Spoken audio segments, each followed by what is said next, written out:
عید الفطر میں جو صدقہ جو واجب ہے، جو انسان اس کی طاقت اور استطاعت رکھتا ہے کہ وہ دے، تو اس کے لیے اگر آپ کو دیکھنا ہے کہ ہمارے پاس جو تصور صدقے کا جو ہلکا ہے، رقیق، سستا، بیکار ہے، وہ اگر دیکھنا ہے تو آپ کسی دکان پر جائیے اور جو فطرے کے گیہوں ہوتے ہیں، اگر آپ کہیں گے یہ گیہوں کیا بھاؤ ہے تو وہ کہیں گا یہ گیہوں اچھے والے ہیں، یہ آپ لے جائیے گھر پہ کام کے ہیں۔ اگر آپ ایک دوسرے تھیلے کی طرف جاتے رہے کہتے یہ گیہوں کا کیا معاملہ ہے تو گھر یہ صدقے اور فطرے کے گیہوں، مطلب وہ آدھے ویسے ہی پسے ہوئے ہوں گے، کیڑے چوکے کھا چکے ہوں گے اس کو، مطلب یہ فطرے کے ہے۔ کپڑے کے تعلق سے بھی تصور ہے کہ صدقے میں کپڑا دینا ہے تو خود کے لیے جو کپڑا لیا جاتا ہے وہ سب سے اعلیٰ، اپنی طاقت کے اعتبار سے سب سے اچھا۔ لیکن اگر وہی صدقے کے کپڑے کا تصور آتا ہے تو پرانا، پھٹا ہوا، خراب، سستا، ریجیکٹڈ، یا اب جو ہم کو خود پسند نہیں، پھینکنا اس سے اچھا کسی کو دے دو، صدقہ کر دو، یہی تصور۔ اس سے ہٹ کر صدقے کا تصور یہاں بھی آتا ہے ہند پاک میں ہمارے سامنے۔ وہ کب آتا ہے؟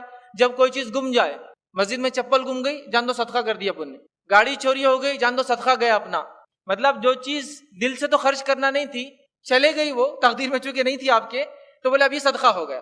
یہ تصورات عموماً ان جنرل صدقے کے تعلق سے ہمارے ہیں۔ میں یہ نہیں کہہ رہا ہوں کہ سارے لوگوں کے، لیکن عموماً، اور کوئی بھی بات عموم پر کہی جاتی ہے، مطلب کوئی بات کو جنرلٹی پر یا زیادہ تر جو ہوتا ہے اس کو کہا جاتا ہے، تو زیادہ تر صدقے کا تصور ہم لوگوں کا اسی طرح سے۔ تو یہ بات سمجھ میں آئی کہ صدقے کے تعلق سے کچھ وضاحتیں بہت ضروری ہے۔ تو عنوان یہ باندھا گیا صدقہ کسے اور کیسے دے، مطلب صدقہ کس طرح سے دینا چاہیے اور اسے کنڈیشنز کیا ہو اور کس کو دینا چاہیے۔ اس لیے کہ ایک سوال بار بار یہاں بھی آتا ہے کہ ایک انسان بڑا صحت مند ہے، اچھا ہے، جوان ہے، وہ مانگنے آتا ہے تو اس کو دے یا نہ دے۔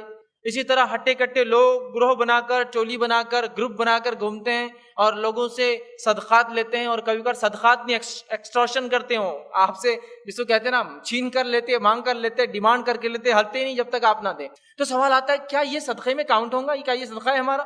بہت سارے سوالات۔ تو یہ سوچا گیا کہ کیوں نہ ایک عنوان رکھا جائے۔ آئیے صدقہ کسے کہتے ہیں؟ تو صدقہ جو الفاظ ہے، جو لفظ ادا ہوتا ہے، یہ صدق سے آتا ہے، سچائی جس کو کہتے ہیں عربی زبان میں۔ تو مطلب صدقہ وہ چیز ہے جو سچے دل سے، خالص نیت سے کسی کو دیا جاتا ہے کوئی چیز، وہ صدقہ ہے۔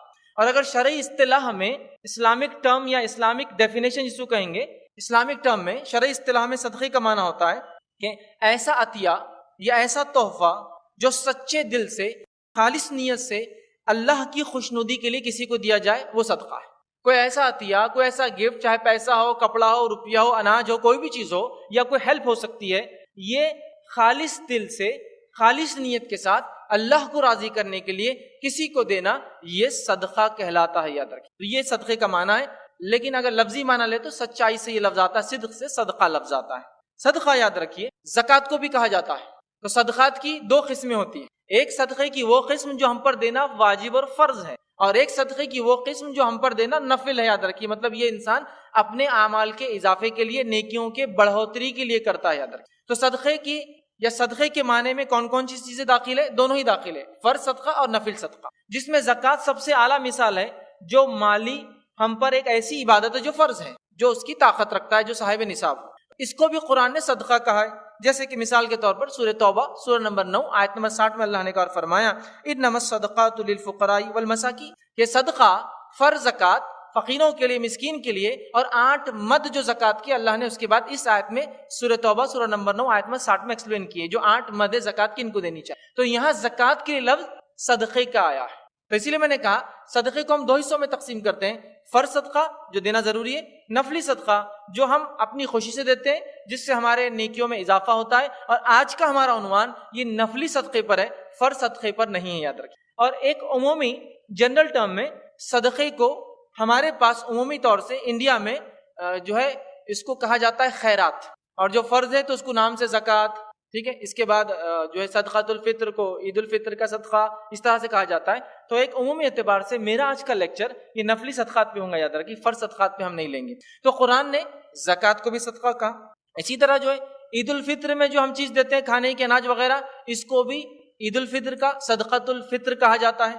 اسی طرح جو ہے زیر کفالت جو لوگ ہیں، بیوی، بچے اور بھی دیگر لوگ، ان پر خرچ کرنے کو بھی صدقہ کہا جاتا ہے۔ جیسے کہ صحیح مسلم کی روایت ہے، نبی اکرم صلی اللہ علیہ وسلم فرمایا کہا شوہر بیوی پر جو خرچ کرتا ہے یہ بھی صدقہ ہے۔ تو یہاں وہ لوگ جو آپ کے اہل و عیال ہے، جو آپ کے ماتحت ہیں، جو ان کو آپ کھلاتے ہیں، پلاتے ہیں، جو ان پر خرچ کرتے ہیں، یہ بھی صدقہ ہے، ٹھیک ہے۔ اسی طرح مہر کو بھی قرآن نے صدقہ کہا ہے، یہ بھی واجب ہے دینا. مہر جو شادی کے وقت طے ہوتا ہے اس کو بھی صدقہ کہا گیا ہے. جیسے کہ قرآن میں اللہ رب العزت نے سورہ نساء سورہ نمبر 4 کی آیت نمبر 4 میں فرمایا کہا وَآتُوا النِّسَاءَ صَدُقَاتِهِنَّ نِحْلًا، اور عورتوں کو جو ہے مہر دو، صدقہ جو بیوی پر جو ہے وہ دو. تو یہاں جو ہے عورتوں کو صدقہ دو کہا جبکہ وہ مہر کے معنی میں. تو یہ بھی ایک معنی ہے. اسی طرح معروف جس کو کہیں گے معروف یا عمومی جو انسان نیکی کرتا ہے، نیکی جو کرتے ہیں آپ کسی کے ساتھ کچھ بھی نیکی کریں گے اس کو بھی حدیث میں صدقہ کہا گیا ہے. آئیے اس کی مثال لیجئے. صحیح مسلم کی روایت ہے، نبی اکرم صلی اللہ علیہ وسلم فرماتے ہیں ہر روز جب سورج نکلتا ہے تو انسان کے ہر جوڑ پر صدقہ ہے. مطلب انسان کے ہر جوڑ کے اعتبار سے صدقہ کرنا ہے. تو آپ صلی اللہ علیہ وسلم پھر فرماتے ہیں صدقہ کرنا ہر جوڑ پر واجب ہوتا ہے. دو آدمیوں کے درمیان انصاف کر دینا یہ بھی صدقہ ہے. اسی طرح آپ نے فرمایا کسی کی اتنی مدد کر دینا کہ وہ سواری پر سوار ہو جائے یہ بھی صدقہ ہے. اسی طرح آپ فرماتے ہیں اور کسی کو جو ہے سوار پر سوار کر دے یہ بھی صدقہ ہے. مال و دولت یا تو کسی کو دے یہ بھی صدقہ ہے. اچھی بات کہہ دینا یہ بھی صدقہ ہے. اور اسی طرح آپ نے فرمایا جب تم اپنے قدم مسجد کی طرف لے جاتے ہو تو یہ مسجد کی طرف قدم لے جانا بھی صدقہ ہے. تو گویا ہر ایکٹ ہر عمل جو خالص نیت سے انسان کرتا ہے وہ بھی صدقہ کہا گیا ہے. اور ہر جوڑ پر انسان کے صدقہ واجب ہے. اور یہاں دیکھیے جو باتیں کہی گئی کتنی عام ہے لیکن اس کو ہم کتنا جس کو ہم عمل کے اعتبار سے کتنا چھوڑ چکے ہیں. کوئی سواری پر کسی کو سوار کرنا بھی صدقہ ہے. ایک روایت میں آپ صلی اللہ علیہ وسلم نے فرمایا کسی کو مسکرا کر دیکھنا اپنے بھائی کو یہ بھی صدقہ ہے. تو عمومی اعتبار سے ہر نیکی کو بھی صدقہ کہا جاتا ہے یاد رکھیے. اسی طرح کسی کی مالی مدد اپنے خوشی سے کرنا یہ بھی صدقہ ہے. اور آج انشاءاللہ عزیز میں اسی نفلی صدقے کو یا خیرات جس کو بولتے ہیں ہماری زبان میں صدقات اور خیرات ایک ساتھ استعمال ہوتا ہے اردو کے اندر، اس کے بارے میں ہی ہم انشاءاللہ ڈسکس نہ ہم اچھے نیکیوں کے بارے میں ڈسکس کریں گے چونکہ وہ بھی صدقہ ہے، نہ ہم زکوٰۃ کے بارے میں ڈسکس کریں گے، نہ مہر کے بارے میں. ہم نفلی صدقات کے بارے میں انشاءاللہ آج دیکھیں گے جو عموماً لوگوں کے سوال ہوتے ہیں اور جس کے تعلق سے وہ خیالات جو میں نے شروع میں رکھے جو گھٹیا اور ادنا کے ہوتے ہیں جو ہم سوچتے ہیں اسی کے تعلق سے انشاءاللہ عزیز آج چند باتیں میں آپ کے سامنے رکھوں گا. اور یاد رکھیے اس کو خیرات بھی جو ہے عام زبان میں کہا جاتا ہے. صدقہ یاد رکھیے کہ اختیاری عبادت ہے. صدقہ یا خیرات جو آج ہم ڈسکس کریں گے یہ ایک اختیاری عبادت ہے. مطلب یہ ایک نفل عبادت ہے اور انسان جو اس کے لیے اختیار رکھتا ہے جس کے پاس طاقت ہو وہ ضرور صدقہ کرنے کی جو ہے کوشش کرے. یاد رکھے اور یہ فرض نہیں، یاد رکھے جو صدقات کی بات ہم کر رہے ہیں خیرات جس کو کہتے ہیں یہ فرض عبادت نہیں ہے، یہ نفلی. یاد رکھے اس کے کرنے کے لیے بھی ہمیں کوشش کرنا چاہیے. کیوں؟ تو زکوٰۃ کے علاوہ بھی ہمارے مال پر کچھ حقوق ہے جس کے تعلق سے جامع ترمذی کی روایت میں نبی اکرم صلی اللہ علیہ وسلم فرماتے ہیں حدیث کے الفاظ سنیے. آپ نے فرمایا بے شک مال میں زکوٰۃ کے علاوہ بھی حق ہے. بے شک ہمارے مالوں میں زکوٰۃ کے علاوہ بھی حق ہے. تو اس حدیث میں نبی اکرم صلی اللہ علیہ وسلم وضاحت کر دی زکوٰۃ کے علاوہ بھی صدقات کے دینے کا ہم نے اہتمام کرنا چاہیے. یاد رکھیے تو زکوٰۃ کے علاوہ بھی ہم نے صدقات کے دینے کا یاد رکھیے اہتمام کرنا چاہیے. یاد رکھیے اسی طرح صدقہ کرنا قابل رشک عمل ہے. یاد رکھیے قابل رشک، رشک سمجھتے ہیں آپ؟ رشک جیسا کہ مثال کے طور پر کوئی ایک نوجوان گزر رہا ہے تو کچھ نوجوان یا کچھ بوڑھے لوگ کہتے ہیں اس کی جوانی پہ رشک آتا ہے. مطلب یہ نوجوان اپنی جوانی کا اتنا بہترین استعمال کرتا ہے کہ دل چاہتا ہے میں اس جیسا ہو جاؤں. رشک آتا ہے، اس کو بولتے ہیں رشک. رشک سمجھتے نا؟ مطلب آپ کسی کو دیکھ کر یہ سوچے کہ کاش میں ایسا ہوتا، کاش میں، اس کو کہتے ہیں رشک. تو نبی اکرم صلی اللہ علیہ وسلم فرماتے ہیں اور صدقے کی جو بات کر رہا ہوں میں یہ قابل رشک عمل ہے. مطلب اگر کسی کو آپ صدقہ کرتے ہوئے دیکھیں تو آپ یہ کہہ سکتے ہیں کاش کہ میں اس کے جیسا ہوتا مالدار تو میں بھی اس کے جیسا خرچ کروں. قابل رشک عمل. اور قرآن اور سنت میں بہت ہی کم اعمال کو قابل رشک بتایا گیا ہے. مطلب جس کو دیکھ کر آپ یہ کہیں کاش میرے پاس بھی ہوتا تو میں ایسا کرتا. بہت کم اعمال ہے. اس میں سے ایک حدیث رکھ رہا ہوں اس کے اندر بھی کچھ اعمال بتائے قابل رشک. مطلب ایسا عمل کہ جس کو آپ دیکھیں تو کہے کاش میں بھی ایسا ہوتا تو کرتا. تو یہ صدقہ اسی میں سے ایک عمل ہے. آئیے حدیث کے الفاظ اس طرح سے بخاری کی روایت ہے. عبداللہ ابن مسعود رضی اللہ عنہ اس کے راوی فرماتے اور کہتے ہیں کہ نبی اکرم صلی اللہ علیہ وسلم نے فرمایا دو آدمیوں پر رشک کر سکتے ہیں. اور آپ صلی اللہ علیہ وسلم فرما کہا ایک تو اس شخص پر، مطلب دو آدمی ایسے جس پہ انسان رشک کر سکتا ہے. اور ایک دوسری روایت میں ایسے الفاظ ہیں دو آدمیوں کے علاوہ کسی کی جیسے ہونے کی خواہش نہیں کرنا چاہیے. اور ایک روایت میں تین کے الفاظ ہیں، تین کے الفاظ. تو یہاں فرما رہے کہ دو آدمیوں کے جیسا ہونے کی انسان خواہش کر سکتا ہے. پھر آپ فرماتے اور کہتے ہیں ایک وہ شخص پہلا جس کو اللہ نے مال دیا ہے اور وہ اللہ کی راہ میں اس مال کو خرچ کرتا ہے. پہلا وہ آدمی جس کو اللہ نے مال دیا ہے اور وہ اس مال کو اللہ کی راہ میں خرچ کرتا ہے. ایسے انسان کو دیکھ کر ہم یہ سوچ سکتے کاش میں بھی ایسا ہوتا تو انشاءاللہ میں بھی ایسا خرچ کرتا. یہ قابل رشک انسان ہے. اور دوسرا فرمایا وہ شخص جو اللہ کے دین کا فہم رکھتا ہے, کتاب و سنت کا فہم رکھتا ہے, اور وہ خود بھی عمل کرتا ہے, دوسروں کو بھی اس کی طرف بلاتا ہے. ان دو لوگوں کے علاوہ دوسروں کی جیسی ہونے کی خواہش نہیں کرنا چاہیے. فرسٹ, جس کے پاس مال ہے, وہ خرچ کر رہا ہے, اس کو دیکھ کر آپ کہہ سکتے کاش میرے پاس بھی ہوتا تو میں بھی خرچ کرتا. دوسرا وہ شخص جس کو اللہ نے کتاب و سنت کا علم دیا, فہم دیا, بصیرت دی, سمجھ دی, فقہ دیا, اور اس کو دیکھ کر آپ کہہ سکتے کاش میرے پاس بھی اگر ایسا علم ہوتا تو انشاءاللہ میں بھی ایسی عمل کرتا جیسا انسان کرتا ہے, اور وہ خود عمل کرتا ہے, دوسروں کو اس کی طرف دعوت دیتا ہے. تو ایسے دو لوگوں کے علاوہ کسی جیسا ہونے کی خواہش نہیں کرنا ہے. تو صدقہ دینا قابل رش کا مطلب یاد رکھیے, معمولی چیز. آئیے آگے بڑھتے ہیں. صدقے کے کنڈیشن کیا ہے, کسے اور کیسے دیں. ٹھیک ہے, تو اب کیسا دینے کی کچھ باتیں ہو رہی, کسے دیں انشاءاللہ آخر میں رکھتا ہوں. کنڈیشنز. صدقہ جو ہم خرچ کی بات کریں اللہ کی راہ میں, مطلب لوگوں کو, مسکینوں کو, مسافروں کو, مانگنے والوں کو, اور مختلف کاموں میں, دینی اداروں کو, مسجدوں کو, مدارس کو, جو ہم خرچ کی بات کر رہے ہیں, نفلی صدقے کی بات کر رہے ہیں, اس سے کنڈیشنز کیا ہے. اس لیے کہ بہت ساری مرتبہ ہم لوگ صدقہ دیتے ہیں لیکن اس سے کنڈیشن نہیں معلوم ہوتے, اور پتہ نہیں اپنے صدقے کو خلط ملط کر کے بیکار کر دیتے ہیں, مطلب ویسٹ کر دیتے ہیں. صدقہ تو دیا اور کنٹینیوسلی وہ کیا جا رہا ہے, ارے بولو میرا نام بولو نا, میں نے صدقہ دیا, بولو نا. تو بیچاروں کو آ کے مجبوراً بولنا پڑا, فلاں صاحب نے اتنا صدقہ دیا تو اب ذرا سکون ہے, صدقہ قبول ہو ایسا لگ رہا ہو. یہ ہو جاتا ہے, مطلب بلوایا جا رہا ہے. کبھی یہ ہو رہا ہے صدقہ تو دے دیا جا رہا ہے, اور بعد میں جب وہ صاحب راستے مل رہے ہیں تو دوستوں سے ساتھ میں کچھ لوگ کھڑے تو کہا جا رہا ہے ہاں یہ دیکھیے بچہ ہمارے صدقوں پلتا ہے ماشاءاللہ, دیکھو اب پڑھ لکھ کے ہمارے صدقوں پہ کتنا آگے چلے گیا. سمجھ رہا ہے بات کو کہ اب زکوٰۃ دے رہا ہے. تو یہاں یہ عمل کیا, مطلب ایزا دے کر, تکلیف دے کر اس کو جو ہے صدقے کے تعلق سے بتایا جا رہا ہے. کہیں یہ ہو رہا ہے کہ صدقہ دیا ہی اس لیے جا رہا ہے کہ ارے صدقہ دیا تو نام آتا ہے کہ چلو پھر لسٹ میں نام لکھ دو, اس لیے کہ پھر میں بھی اب صدقہ دوں گا. تو کنڈیشنز کیا ہے ایکسیپٹیبلٹی کی, مطلب اللہ تعالیٰ صدقے کو کب قبول کرتا ہے وہ بھی تو جاننا ضروری ہے. تو یاد رکھیے صدقہ ایک مستحب اور نفلی عمل ہے, ایک نفلی مالی عبادت ہے.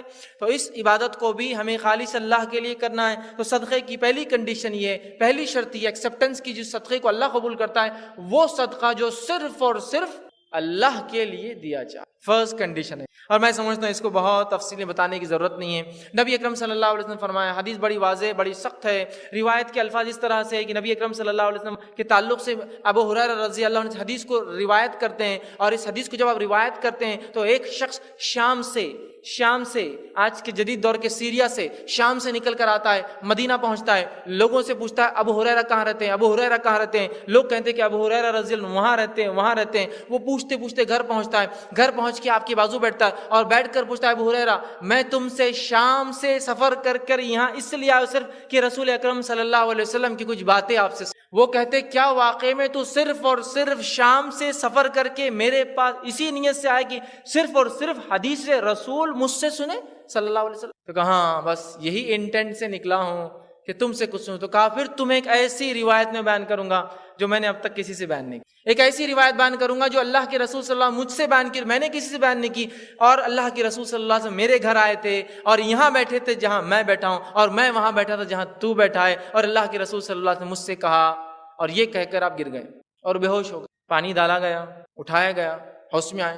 پھر کہا چونکہ تم شام سے نکل کر میرے پاس آئے صرف حدیث رسول سننے آؤ, میں تم کو ایک حدیث سناتا ہوں. اللہ کے رسول صلی اللہ علیہ وسلم نے مجھے یہی سنائی تھی, میں یہاں بیٹھا تھا جہاں اللہ کے رسول صلی اللہ علیہ وسلم بیٹھے تھے, میں بیٹھا ہوں, تم جہاں بیٹھے ہو وہاں میں بیٹھا تھا. اور آپ صلی اللہ علیہ وسلم نے کہا, یہ کہہ پھر بے ہوش ہو گئے, غشی تاری ہوگی, بے ہوش ہو گئے, انکانشیس ہو گئے. پھر پانی وانی وغیرہ اٹھایا, ہوش میں آئے. کہا کہ چونکہ تم سفر کر کے اتنے دور سے آئے اور صرف اس لیے کہ حدیث رسول سنے مجھ سے, تو سنو پھر اللہ کے رسول صلی اللہ علیہ وسلم مجھ سے بیان کیا, جہنم 3 لوگوں سے دہکائے جائیں گے. سب سے پہلے 3 جانے والے لوگ. کہا پہلا شہید جو اللہ کے نام میں شہید, دوسرا ایک غنی مالدار انسان وہ دوسرا ہوں گا, اور تیسرا کہا ایک عالم دین, یہ ایک حدیث میں الفاظ ہے قاری اللہ کی کتاب کو پڑھنے والا, یہ تیسرا ہوں گا جسے جہنم سب سے پہلے دہکا. اور اللہ تعالیٰ اس شہید کو اٹھائیں گا, وہ شہید اللہ کے پاس آئیں گا, اللہ کہیں گا کہ میں نے تجھے جسم دیا تھا, طاقت توائی کیا کیا؟ وہ کہیں گا اللہ میں تیری راہ میں شہید ہوا, اپنی جان دے دی, اس سے بڑا کام کیا کر سکتا تھا؟ اللہ کہیں گا تو نے جھوٹ کہا, اللہ کے فرشتے کہیں گے تو نے جھوٹ کہا. اللہ تعالیٰ کہ تو نے تو اس لیے شہادت حاصل کی کہ لوگ تیرے مرنے کے بعد تعریف کرے وہ شہید تھا, وہ شہید تھا, تیرا نام ہوا, تجھے شہید دنیا میں کہا گیا, لہٰذا میرے پاس کچھ نہیں, حکم ہوگا فرشتوں کو اس کو پکڑ کے جہنم میں ڈال دو. فرشتے اس کے سر کے بال پکڑ کے منہ کے پر رگڑتے ہوئے جہنم میں پھینک دیں گے. اسی لیے محدثین اپنی حدیثوں کی کتاب میں سب سے پہلی روایت لکھی انما الاعمال بالنیات, اعمال کا انحصار, اعمال کا دار و مدار اعمال نیت سے. شہید جان دے دی, جان سے بڑی کوئی چیز نہیں. انسان وقت پڑنے پر بولتا سب کچھ لے لو مال, جان مت لو, اس نے جان بھی دے دی, لیکن انٹینشن درست. سمجھ رہے ہیں بات کو؟ دوسرا وہ شخص جس نے مال خرچ کیا، اللہ کہیں گے تجھے مال دیا تھا کیا کیا؟ وہ کہیں گے اللہ بہت خرچ کیا، یہ کیا یہ کیا، اللہ کہیں گے تو نے جھوٹ کہا، فرشتے کہیں گے تو نے جھوٹ کہا، تو نے تو مال اس لیے خرچ کیا کہ لوگ کہے فلاں آدمی کتنا خرچ کرتا اللہ کی راہ میں، تیری تعریف تو کی گئی دنیا میں، تو شہرت پا گیا، اب کچھ نہیں، فرشتوں کو حکم جہنم میں ڈال دیا ہے۔ تیسرا وہ آدمی جس کو اللہ نے دین کا علم دیا تھا، اس نے لوگوں کو علم اس لیے بتایا کہ اس کا نام ہو، تعریف ہو۔ یہ ایک روایت میں آتا وہ قاری تھا، قرآن پڑھتا تھا، بہت اچھا پڑھتا تھا، اللہ کہیں گا میں نے تجھے عقل دی تھی، صلاحیت دی تھی، قرآن پڑھنے کی صلاحیت دی تھی، اچھا کیا کیا؟ وہ کہیں گے اللہ میں نے تیرے دین کا علم حاصل کیا، لوگوں میں تبلیغ کی۔ وہ کہیں گے اللہ میں نے قرآن کو یاد کیا اور لوگوں کو سنا۔ اللہ کہیں تو نے جھوٹ کہا، فرشتے کہیں گے تو نے جھوٹ کہا، تو نے قرآن اس لیے سنا، تو نے علم اس لیے حاصل کیا کہ تیرا نام ہو، تعریف ہو، کتنا اچھا قاری، کتنا اچھا عالم ہے، دنیا میں جو چاہیے تھا مل گیا، اٹھا کر جہنم میں پھینک دینے کو۔ تو پہلا کام کیا کرنا ہے ہمیں؟ اخلاص، اپنے صدقات چھوٹے ہو یا بڑے ہو، کتنا بھی چھوٹا کیوں نہ ہو، یاد رکھیں لیکن وہ مخلص خالص دیا جائے، اس کا اجر بہت ملتا ہے، آگے انشاءاللہ بات رکھوں۔ دوسری چیز حلال کمائی سے دیا جائے۔ اخلاص کے بعد سیکنڈ کنڈیشن صدقات کی کیا ہے معلوم آپ کو؟ وہ اپنی حلال روزی سے دیا جائے، اس لیے کہ اللہ تعالیٰ صرف حلال کو قبول کرتا ہے۔ قرآن میں اللہ رب العزت فرماتا ہے سورہ بقرہ سورہ نمبر 2 آیت نمبر 266 267 نے فرما کہا اس میں خرچ کرو جو تمہیں اللہ نے پاکیزہ کمائی تمہاری ہے اس میں سے تم خرچ کرو۔ اللہ فرماتا ہے انفقوا من طیبات ما کسبتم، حلال روزی میں سے، حلال چیزوں میں سے تم خرچ کرو جو تم کماتے ہو۔ تو اللہ تعالیٰ حلال کو ہی قبول کرتا ہے، یاد رکھیے۔ میں یہ بات کیوں کہہ رہا ہوں؟ اس لیے کہ بہت سارے لوگ حرام چیزوں کی طرف جاتے ہیں، خوب حرام کماتے ہیں اور خوب خرچ کرتے ہیں، یہ سوچ کے کہ شاید وہ حرام میں سے خرچ کیا گئے سے کچھ نہ کچھ لیول ہو جائے گا، نہیں ہوتا ہے۔ اس لیے کہ اللہ تعالیٰ صرف پاکیزہ چیز کو قبول کرتا ہے، حلال کمائی کو قبول کرتا ہے۔ تو حلال مال سے خرچ کیا جائے، یاد رکھیے، اس لیے کہ اللہ حرام کو قبول بھی نہیں کرتا ہے۔ صحیح بخاری کی روایت ہے جو شخص حلال کمائی میں سے ایک کھجور صدقہ کرتا ہے، جو شخص حلال کمائی میں سے ایک کھجور صدقہ کرے تو اللہ تعالیٰ اس حلال کمائی کو ہی صرف قبول کرتا ہے۔ تو اللہ اس حلال کمائی سے کیا ہوا، ایک کھجور کو اللہ اپنے ہاتھ میں لیتا ہے اور اس کو سیدھے ہاتھ میں لے کے اتنا بڑھاتا ہے، ایسا سنبھالتا ہے جس طرح سے تم میں سے کوئی ایک شخص اپنے بچھڑے کو پالتا ہے۔ گاؤں وغیرہ میں جانوروں کو جو لوگ پالتے ہیں ان کو پتا ہے بچھڑے کو پالنے کی اہمیت کیا ہے، بعد میں وہ کٹا بنے گا، مضبوط بنے گا تو ہل چلائیں گا، بہت کام آتا ہے، بکتا ہے قیمتوں میں، ہے نا۔ تو اللہ تعالیٰ اس ایک کھجور کو ایسا پالتا ہے جیسا تم میں سے کوئی ایک شخص، نبی اکرم صلی اللہ علیہ وسلم فرماتے ہیں، ایک بچھڑے کو پالتا ہے اور اس صدقے کو اللہ بڑھاتا ہے اس حد تک کہ وہ ایک کھجور احد پہاڑ کے برابر بن جاتا ہے قیامت کے دن۔ ان ریٹرن مطلب ایسا انویسٹمنٹ کہ سمپل ایک ڈیٹ، ایک کھجور انویسٹ کرنا ہے، ان ریٹرن احد پہاڑ کے برابر نہیں کیا لینا ہے، اللہ کی راہ میں خالص نیت سے حلال مال سے کمایا ہوا، چونکہ کنڈیشن ہے۔ تو ایک کھجور، تو میں سمجھتا ہوں صدقے کا لمٹ ہی پتہ چلی، کم سے کم کیا دیا سکتا، کچھ بھی ہو سکتا ہے، کچھ بھی ہو سکتا ہے، ایک کھجور بھی صدقہ ہو سکتا ہے۔ چونکہ عرب میں نبی اکرم صلی اللہ علیہ زمانے میں سب سے ادنا چیز جو گھروں میں ہوتی تھی وہ کھجوری تھی، چاہے وہ قیمتی والی ہو، سستی والی کھجوری ہوا کرتی، ایک لیکن حلال ہو، یاد ہے، کیونکہ اللہ حلال کے علاوہ قبول نہیں۔ تو سیکنڈ کنڈیشن حلال ہو۔ تیسری چیز جو چیز دی جائے وہ خود حلال ہو، یہ بڑی اہم ہے، کیوں تو ہمارے پاس صدقات کے اندر، لوگوں کی مدد کے اندر حلال چیز میں نہیں ہوں گا اتنا، لیکن حرام چیز میں برابر ہوں گا۔ ہم دو بھائی مل کے ایک ہی اس میں کش مارتے، بولے صدقہ ایک دوسرے کو، صدقہ ایک لے کے نہیں، پورا ایک پٹی لے کر آگے پورے دوستوں میں تقسیم کرتا میں۔ آج کل نوجوان میں بڑا چلتا نا، گٹکا، تمباکو، سگریٹ۔ ہم لوگوں نے ایک بہت خرید کے پورا من جملہ جمع ہو کے بڑا 4-5 ہزار کا حقہ لے کے آئے، بولے پورا محلہ کی پی رہا اس میں، ماشاء اللہ سب لوگ آرام سے آ رہے، الگ الگ فلیورز ڈال کے آرام سے بولے پی رہے۔ تو گویا صدقات، شیئرنگ، بانٹنا وہ حرام کاموں میں بہت ہوتا ہے، حلال میں نظر نہیں آتا ایسا۔ دیکھیے آپ برے کاموں میں پکچر کے ٹکٹ ایک لاتا ہے، اس نہیں بولے میں 4-5 10 20 لاتا، پورا کر کے ہفتہ بھر کما کے والد کی جیب میں سے چرا کے ادھر سے لے کے ادھر سے لے کے سب کو لا کے دیتا اور برابر جمعے کو سب کو ساتھ لے جاتا اپنے، اس لیے کہ میں اکیلے ہی کوئی کام۔ صدقہ حلال چیز ہونا ضروری، حلال مال اور حلال چیز، ورنہ کوئی کہے میں نے شراب صدقہ کی، میں نے جوئے میں دیکھو صدقہ کیا، اتنا پیسہ لے جا کر میں نے فلاں کیا، یہ بھی قبول نہیں۔ تو نیت، اخلاص سے نیت، دوسرا حلال مال سے کیا جائے، تیسرا چیز جو صدقہ کی جا رہی وہ بھی حلال ہو، یاد رکھیے، اس چیز کو ذہن میں رکھیں۔ چوتھا، کوشش کرے کہ اپنی محبوب ترین چیز کو صدقہ کرے، یہ بڑی اہم چیز، اس لیے کہ سورہ آل عمران میں اللہ رب العزت نے فرمایا اور کہا لن تنالوا البر حتى تنفقوا مما تحبون، تم ہرگز نیکی کو نہیں پہنچ سکتے جب تک کہ تم وہ خرچ نہ کرو جو تمہیں سب سے محبوب نہ ہو۔ ابو طلحہ رضی اللہ عنہ نے یہ آیت سنی، یہ آیت نازل ہوئی، نہیں ایک دم ان کے کان میں پڑ گئی، نبی اکرم صلی اللہ علیہ وسلم سنا رہے ہیں تم نیکی کو نہیں پہنچ سکتے، لن لفظ استعمال عربی میں ہرگز نہیں، لن تنالوا البر، تم نہیں پہنچ سکتے ہرگز نیکی، کب تک؟ جب تک وہ خرچ نہ کرو جو تمہیں محبت ہے۔ وہ نکلے نبی اکرم صلی اللہ علیہ وسلم کے پاس آئے، اور یہ صحیح بخاری میں واقعہ ہے، نکل کے کہ اللہ کے رسول صلی اللہ علیہ وسلم میرا ایک بڑا پسندیدہ باغ ہے، بیروحا کا ایک باغ ہے، ایک ایسا باغ جس کے کھجور بھی میٹھے تھے، اس کا پانی میٹھا تھا، اور نبی اکرم صلی اللہ علیہ وسلم عصر کی نماز کے بعد ان کے گھر آتے اور اس باغ میں بیٹھتے، اس کا پانی پیتے، اس کی کھجوریں کھاتے۔ تو کہا بیروحا کا سب سے قیمتی سب سے قیمتی پلاٹ تھا وہ، مدینے کا سب سے قیمتی کھیت تھا، اور سب سے الحمدللہ ہم تمام یہاں اس ہفتے واری درس قرآن کے لیے جمع ہوئے ہیں انشاءاللہ عزیز اس مختصر سے وقت میں۔ جیسا کہ پچھلی مرتبہ میں نے اعلان کیا تھا کہ انشاءاللہ عزیز قربانی کے چند مسائل میں آپ کے سامنے رکھنے کی کوشش کروں گا، جس طرح سے پچھلی مرتبہ قربانی کی فضیلت اور اسی طرح جو ہے پورا واقعہ ہم نے سیرت ابراہیم علیہ السلام کی شکل میں دیکھا تھا، اور بہت ہی مختصر سے وقت میں اور مختصر سے انداز میں نے ابراہیم علیہ السلام کی مکمل سیرت آپ کے سامنے رکھنے کی بہرحال 1 گھنٹے میں کوشش کی تھی۔ اسی طرح آج بھی جو ہے ہم نے اعلان کیا تھا کہ کچھ مسائل میں رکھوں گا، تاکہ جہاں قربانی اب ہم کرنے والے ہیں یا کچھ دنوں بعد بہرحال عید ہے، تو اسے کچھ مسائل اگر جان لے تو پھر ہمارے لیے بہت آسانی ہوتی ہے کہ ہم جو اس عمل کو بآسانی کر پائیں۔ اور مسائل کا علم انسان کو جو ہے عبادت کے اندر تقویت پیدا کرتا ہے، اس کی عبادتوں میں مضبوطی پیدا کرتا ہے، اور وہ اپنی عبادتوں کو شک اور شبے میں نہیں کرتا ہے بلکہ پختگی اور یقین کے ساتھ کرتا ہے، جس سے اس کا ثواب بھی بڑھ جاتا ہے عبادتوں میں۔ دوسرا، وہ اپنے آپ سے مطمئن بھی ہوتا ہے اس عبادت میں، ورنہ اگر اسے علم نہ ہو مسائل کا تو وہ شک اور شبہ میں پورا وقت گزارتا ہے، اور عبادتیں بھی شک میں کرتا ہے، نہ ہی عبادتوں کا پورا ثواب پا سکتا ہے اور نہ ہی جو ہے دیگر کام۔ تو بہرحال آج اسی طرح میں جو قربانی کے جو ہے مسائل رکھنے کی کوشش کروں گا۔ اس سے پہلے کہ میں آگے بڑھوں، اس چیز کی وضاحت ضروری ہے، جیسے کہ میں نے آپ کے سامنے جو ہے قرآن کی جو ہے آیت تلاوت کی، جس میں اللہ رب العزت فرماتا ہے کہ اللہ کو لن ینال اللہ لحومہا ولا دماؤہا، کہ اللہ کو نہیں پہنچتا جانوروں کا خون اور ان کا گوشت، بلکہ جو چیز اللہ کو پہنچتی ہے وَلَكِنْ يَنَالُهُ التَّقْوَى مِنْكُمْ، تمہاری نیتیں ہیں، جس نیت سے تم قربانیوں کو کرتے ہو وہ نیت ہی صرف اللہ کے پاس پہنچتی ہے، اور جانور کا نہ گوشت پہنچتا ہے نہ جانور کا خون اللہ کے پاس پہنچتا ہے۔ تو اس چیز کی دیکھیے جو اس صورت میں جو ہے وضاحت کر دی گئی کہ اللہ کے پاس جو ہے ہمارا جو ہے نہ جانوروں کا خون پہنچتا ہے نہ جانوروں کا گوشت پہنچتا ہے۔ جس طرح سے بہت سے مذاہب میں یہ ہوتا ہے کہ جب وہ اپنے معبود کو خوش کرنا چاہتے ہیں تو اس کی قربانی اس کو بلی دیتے جو کہ اس کے لیے ہوتی ہے، جبکہ اسلام میں قربانی اللہ کے حکم کے ماتحت ہم کرتے ہیں، لیکن وہ قربانی کا اللہ کو کچھ فائدہ نہیں ہوتا، یاد رکھیے، نہ اللہ خون سے خوش ہوتا ہے نہ اللہ کو گوشت پسند ہے کہ وہ کھاتا ہے، لیکن وہ جو تقویٰ ہے، جس نیت کے ذریعے اپنا مال ہم اللہ کی راہ میں خرچ کرتے ہیں اور ایک جانور خرید کے اسے گردن پر چھری پھیرتے ہیں، جبکہ عام حالت میں ہم جو ہے کسی جانور کو مارنا پسند نہیں کرتے، تو یہ تقویٰ ہے جو اللہ تک پہنچتا ہے۔ یاد رکھیے اللہ اس کے ذریعے ہمیں آزماتا ہے کہ اگر جانور کی میں قربانی کر سکتا ہوں تو دیگر اور بھی اپنے جو اللہ کی راہ میں جو تکلیفیں آئیں گی ان کی قربانیاں بھی جو اپنی جان ہو، مال ہو، صلاحیت ہو، اولاد ہو، میں خرچ کر سکتا ہوں، میں اللہ کی راہ میں قربان کر سکتا ہوں۔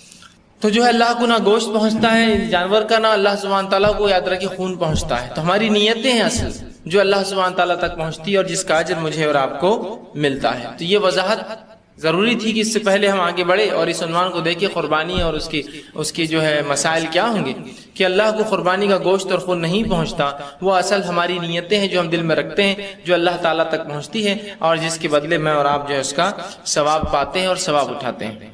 اب آئیے چند باتیں اہم جو قربانی کے تعلق سے میں اور آپ یاد رکھیں گے تاکہ اس سے جو ہے ہمیں جو ہے مسائل کا علم سے جو ہے بہت زیادہ فائدہ ہوتا ہے، اور کچھ بنیادی باتیں ایسی ہوتی ہیں جو مجھے اور آپ کو جاننا بے انتہائی ضروری ہوتی ہے۔ یاد رکھیں ہر معاملے میں ہم کسی پر انحصار نہیں کر سکتے، ڈیپینڈ نہیں ہو سکتے۔ ہاں جو پیچیدہ مسائل ہوتے ہیں، جو ایسی باتیں ہوتی ہیں جس میں اجتہاد لگتا ہے، جس کو اخذ کرنا پڑتا ہے، جو واضح نہیں ہوتی، تو یہاں تو ظاہر سی بات ہے پھر ایسے علماء ہوں گے، ایسی مفتیان ہوں گے جو بات کو اخذ کر کے اجتہاد کر کے ہم تک رکھیں گے۔ لیکن جو معاملہ واضح ہوتا ہے اس بات کو جاننا میرے اور آپ کے لیے دونوں کے لیے ضروری، یاد رکھیے۔ جیسے کہ اگر نماز کا مسئلہ ہے تو نماز کیسے شروع ہوتی ہے، کیسے ختم ہوتی ہے، نماز میں وضو کب ٹوٹ جاتا ہے، وضو کب باقی رہتا ہے، غسل کیا ہے چونکہ نماز کے لیے طہارت شرائط ہے، تو یہ جاننا میرے اور آپ کے لیے انتہائی ضروری ہے۔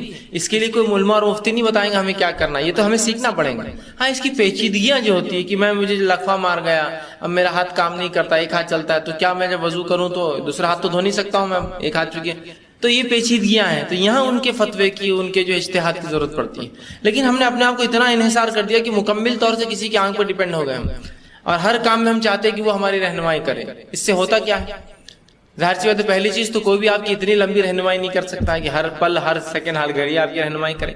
دوسرا یہ ہوتا ہے کہ جب آپ کسی پر ڈیپینڈ ہو جاتے ہیں اور اللہ نہ کرے اگر اس کی نیت بدل جائے آپ کی ڈیپینڈنسی کو، آپ کا انحصار دیکھ کر، تو پھر وہ آپ کو جیسا چاہے ویسا جو گھما سکتا ہے اس معاملے میں. تو بہرحال کچھ چیزوں کا جاننا میرے اور آپ کے لیے انتہائی ضروری ہے. یہ انہی میں سے میں رکھ رہا ہوں، ورنہ آپ یہ نہ سمجھے اب قربانی کے مسائل اب یہ کیا ضرورت، یہ تو عالموں کا کام ہے. میں وہ باتیں رکھوں گا جو بالکل موٹی موٹی ہے، جہاں کوئی عالم چل کے آپ کو جانور دلا سکتا ہے کیا؟ نہیں، وہ آپ کو لینا ہے. تو ظاہر سی بات ہے اگر آپ کو پتہ ہی نہ ہو کیسا لینا ہے تو کیسا لیں گے آپ؟ تو میں بس وہ جو کھلی کھلی باتیں آپ کے سامنے آج رکھنے کی جو ہے کوشش کروں گا. ٹھیک. اب قربانی کسے کہتے ہیں، قربانی کی تعریف کیا، تو یاد رکھ لیجیے جو ہے قربانی جو ہے یہ وہ عمل ہے جس میں انسان ایک جانور کو اللہ کی راہ میں ذبح کرتا ہے اور اللہ کی راہ میں اس جانور کو ذبح کر کے اللہ کا قرب حاصل کرتا ہے. ویسے قربانی کا عام معنی ہی ہوتا ہے کہ اللہ کا قرب حاصل کرنا، یا ایسا کوئی عمل جس عمل کے کرنے سے اللہ کا قرب حاصل ہوتا ہو. ٹھیک. تو قربانی کا معنی ہوگا کہ 10 ذی الحجہ کے بعد کے جو ایام ہوتا ہے، ایام تشریق، ان دنوں میں جو ہم جانور کو ذبح کرتے ہیں اور جانور کو ذبح کر کے اللہ کا قرب حاصل کرتے ہیں، اسی سے لفظ قربانی آتا ہے، قرب سے، نزدیکی سے. تو یہ قربانی کی مختصر سی تعریف. اب قربانی کا حکم کیا ہے، تو یاد رکھیے قربانی کے تعلق سے علماء لکھتے ہیں کچھ کہتے ہیں سنت ہے اور کچھ کہتے ہیں واجب ہے اور کچھ کہتے ہیں سنت واجبہ ہے. مطلب یہ ہوا کہ یہ ایک ایسا عمل ہے جو نبی اکرم صلی اللہ علیہ وسلم اپنی پوری زندگی کرتے رہے، تو لہٰذا سنت بھی ہوا اور یہ واجب بھی ہوا، اس لیے کہ آپ صلی اللہ علیہ وسلم نے کسی عمل کو ہمیشہ جاری رکھا. تو یہ سنت واجبہ ہے، یاد رکھیے قربانی. ٹھیک. تو ہمیں چاہیے کہ ہم جو ہے قربانی کو کریں اور جس کسی کو اللہ رب العزت نے استطاعت دیا وہ کرے. اب قربانی کون کرے؟ بہت سے لوگ سوال کرتے ہیں کیا میں صاحب نصاب ہوں تو قربانی کروں، کیا میں زکوٰۃ دیتا ہوں تو قربانی کروں، مطلب اس کا کرائٹیریا کیا ہوگا، کتنے مال پر کتنی چیزوں پر میں قربانی کروں. تو یاد رکھ لیجیے، میں بہت سادہ سا اصول بتا رہا ہوں آپ کو، اس کو یاد رکھ لیں تو بڑا فائدہ ہوگا.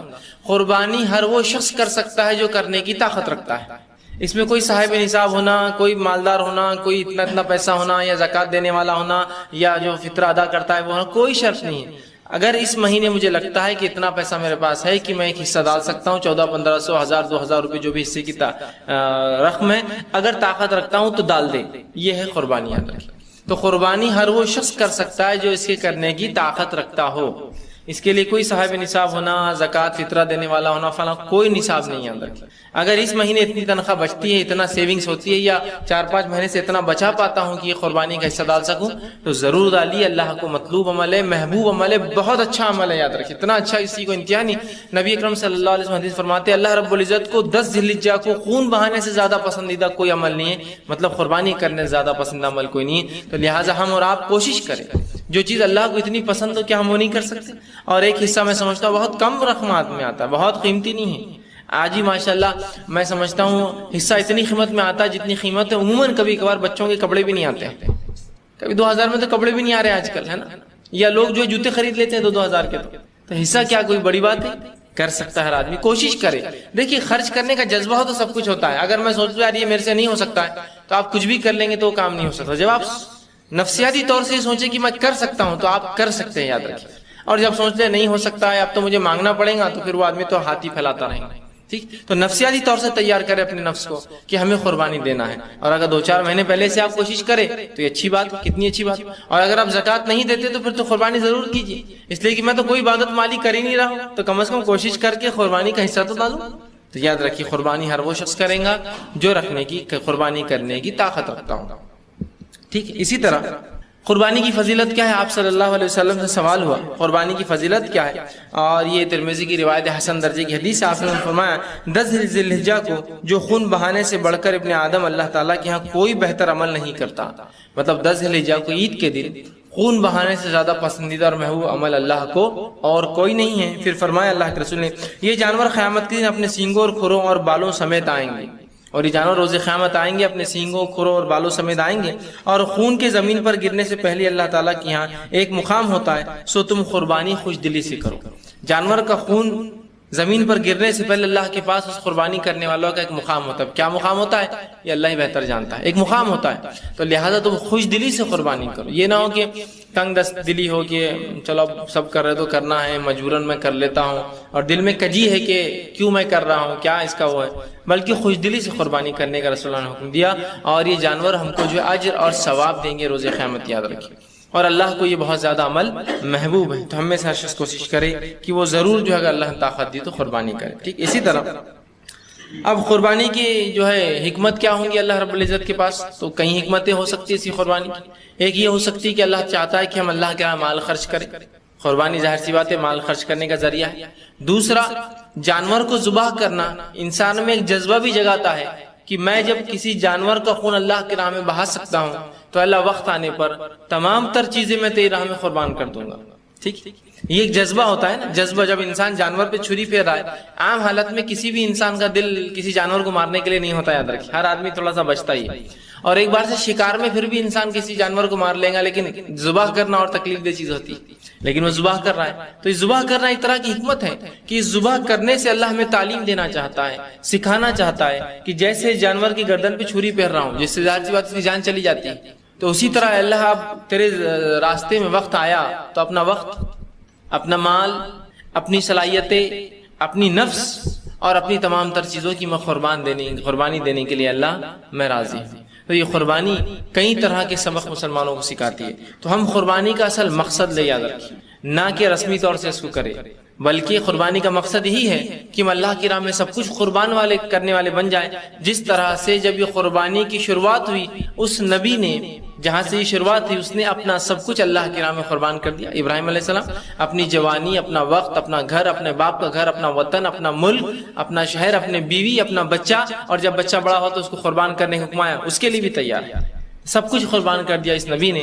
تو بس وہی یاد ہم تازہ کریں کہ اللہ جس طرح سے ہم جانور کی گردن پہ چھری پھیریں, سب کچھ تیری راہ میں قربان کرنے کے لیے ہم تیار ہیں. اگر یہ جذبہ ہو جائے تو دیکھیے ہر سال بقرعید ہم میں کچھ نہ کچھ تبدیلی لائیں گے, یاد رکھیے. ورنہ بقرعید تو کہیں آ کر جاری ہے زندگی میں. کوئی تبدیلی آئی ہماری نفس میں آج تک؟ کوئی تبدیلی نہیں آئی ہے نا. یہاں جانور کی گردن پہ چھری پھیر رہے ہیں, قربانی کا جذبہ یہ جگانا چاہ رہی ہے, اور وہاں جھگڑا ہو رہا ہے کہ بازو والے جانور نے میرے جانور کا چارہ کھا لیا. اتنی بھی قربانی کا جذبہ نہیں کہ 10 روپے کا چارہ کسی جانور نے کھا لیا تو جانے دو. قربانی جو سکھا رہی ہے وہ مقصد کو ہم بھول جا رہے ہیں. تو مقصد کو جب بھول جا رہے ہیں تو خالی ایک رسم ہمارے پاس باقی رہ گئی, ایک رسم رہ گئی کہ بس جانور ذبح کرنا ہے.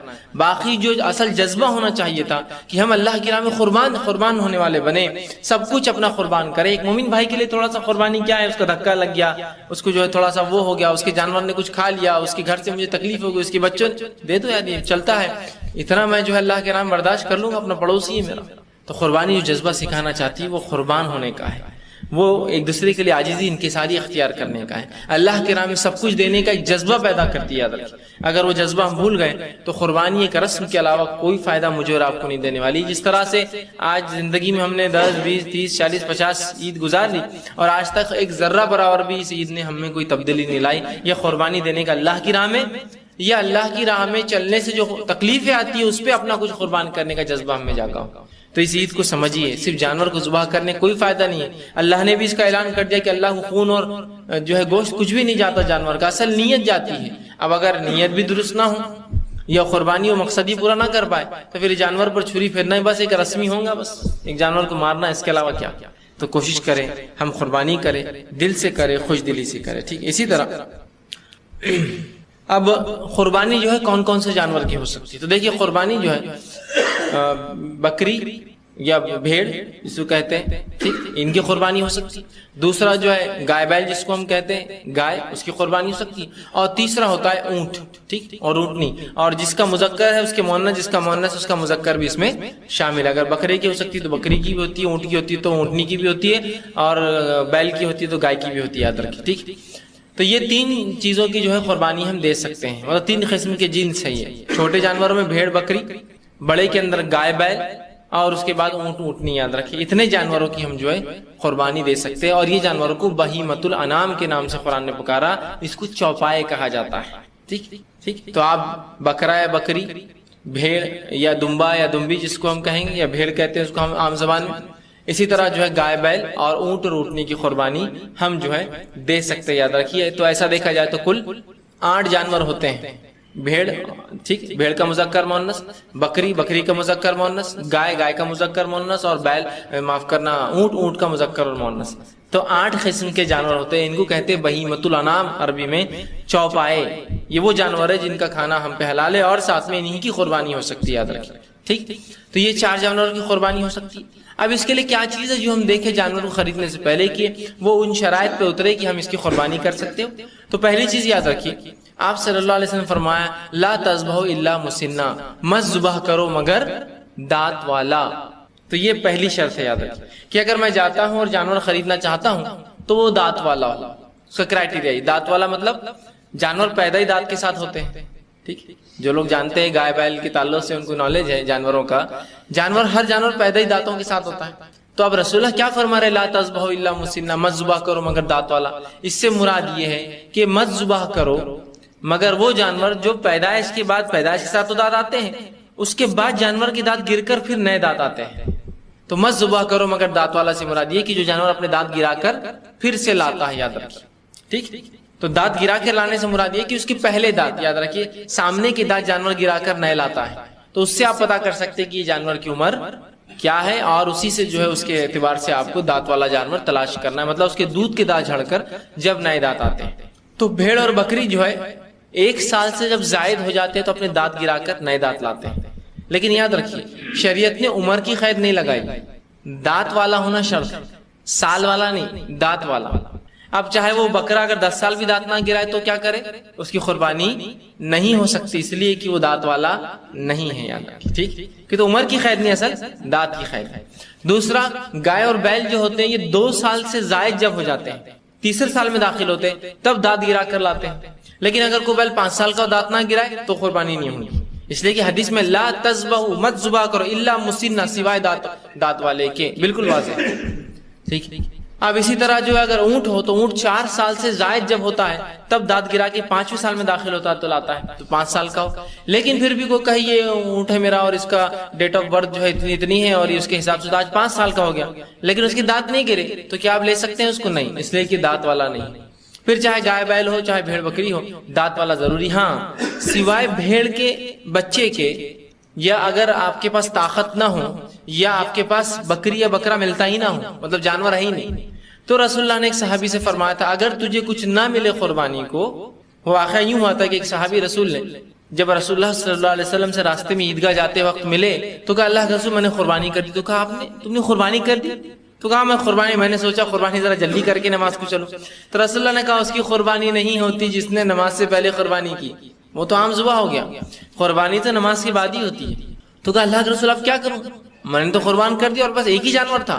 کہا اور کیا ہے؟ تو کہا اب تو کوئی دانت والا جانور نہیں ہے۔ کہا کیا ہے تیرے پاس؟ تو کہا بس ایک جانور ہے جو بھیڑ ہے، جو کم و بیش 6 مہینے سے اوپر، سال کا تو نہیں ہے وہ بھی۔ تو کہا پھر تو وہ قربان کر دے، اس لیے کہ اب تیرے پاس کچھ بھی نہیں، سمجھے؟ تو بھیڑ کا بچہ جو 6 سال سے زائد ہو جاتا ہے یا ایسا لگتا ہے کہ سال بھر کا ہے لیکن دانت گرا کر نہیں لاتا، اگر آپ کو بکرا بکری نہ ملے یا بھیڑ نہ ملے یا طاقت نہ ہو آپ کی قربانی کرنے کی، تو اس صورت میں وہ جانور بھی چلیں گا جو صرف بھیڑ میں، بکری میں نہیں چلیں گا سال سے چھوٹا، بھیڑ کے مطلب دانت بغیر دانت کا، بھیڑ میں ایسا بھیڑ کا بچہ جو لگتا ہو سال بھر کا، 6 مہینے سے اوپر کا ہو، جزا جس کو بولتے 6 مہینے سے اوپر اس کی عمر ہو، لگتا ہو سال بھر کا، موٹا تازہ ہو اچھا، لیکن دانت نہیں گرا، تو اس صورت میں وہ چل جائیں گا۔ بکری میں تو یہ بھی نہیں چلیں گے، یاد رکھیے۔ تو یہ مجبوری کی صورت کہ بھیڑ کا جزا صرف اس حالت میں جب آپ کو بکری نہ ملتی ہو یا بکرا مل نہیں رہا ہو یا آپ کی طاقت نہیں کہ اب اچھا جانور لے کے اب سال مطلب جو دانت والا ہو خرید کر وہ کر سکے، چونکہ اس صحابی نے قربانی کر دی تھی، ان کے اتنی طاقت تھی۔ اب کہا میرے پاس طاقت نہیں ہے، تو کہا اب تو بھیڑ کا جزا ہی قربان کر دے، مطلب جو لگ رہا ہو سال بھر کا کر دے، کیا کریں گے؟